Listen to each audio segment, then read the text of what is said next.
Let's take a second and imagine this. What if there was a nail polish that detects rubies by changing its color?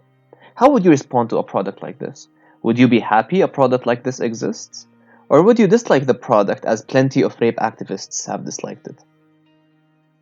Hello, class, and welcome to my audiovisual project, where we will be analyzing Tara Culp-Pressler's article, which aims to answer the question, does this product solve the problem, or does it make things even worse? Let's begin.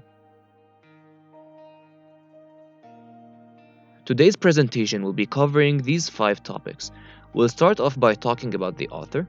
Then, I'll be summarizing the article, including an analysis of the rhetorical tools used, and then I'll be critically talking about the author's use of rhetorical tools. And finally, I'll be concluding this presentation and wrapping up.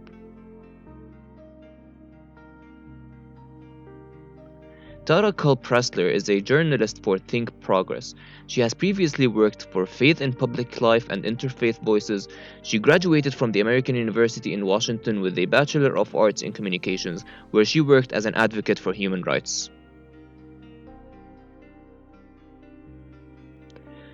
The author starts by introducing us to the product in question, a nail polish that detects roofies, invented by students in 2014. The author then proceeds to go through the positives and negatives of the product. Positive responses include, of course, and I quote, "Soon, a fresh manicure could have the potential to save your life," while the negative responses would argue that the product reinforces the idea that rape is also a tool to control behavior, as well as argue that the product fuels victim blaming, such that if a victim is raped and did not use the product, then they will be blamed for that. And of course, as well, the idea that the effort should be directed elsewhere. The author has shown good use of the rhetorical tools we discussed in class.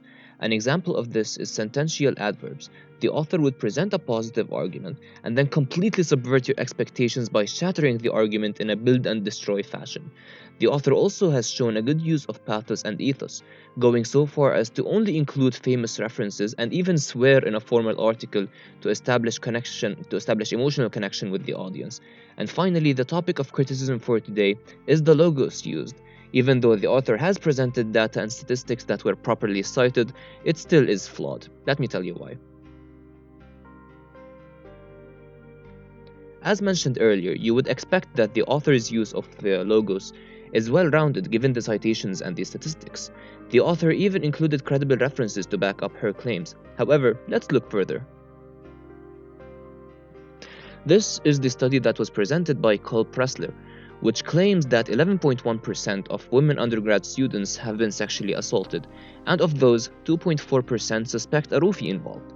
Now let's take a look at different statistics in the literature and compare. This study from Rain Statistics in 2008, same time period, same geographical location, claims that 23.3% of women undergrads were sexually assaulted, which is shocking since this number is double the number mentioned earlier by Culp-Pressler. Comparing both studies mentioned to a 2008 study by the Bureau of Justice shows the issue I'm talking about. This study shows that only 0.04% of women undergrads have been sexually assaulted, which is significantly lower than the previous 2 studies. The reason this is the case is due to the nature of the study. Studies about rape and sexual assault yield very different results due to, first, the definition of sexual assault and rape not being constant throughout studies. Second, rape cases were not all reported to the authorities. And third, even cases that were not reported were sometimes not even mentioned in surveys and so on due to personal reasons. Maybe the assaulter is not a stranger to the victim, maybe the assault happened a long time ago, and so on and so forth. Due to the nature of the study, if Culp-Pressler would want to present a statistic, she'd need to address the issue I just talked about. As such, she'd be able to accurately determine whether the results of this study can be used or not. Yet, she didn't, and she proceeded to neglect the nature of the study.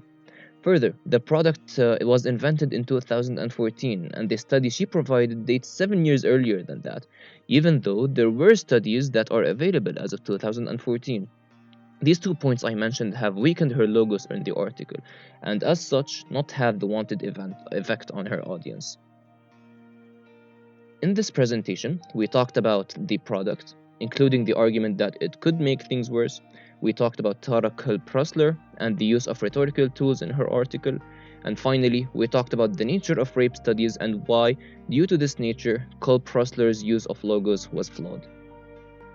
And that's it for this presentation. Make sure you like, comment, and subscribe for more content, possibly next semester. Thank you.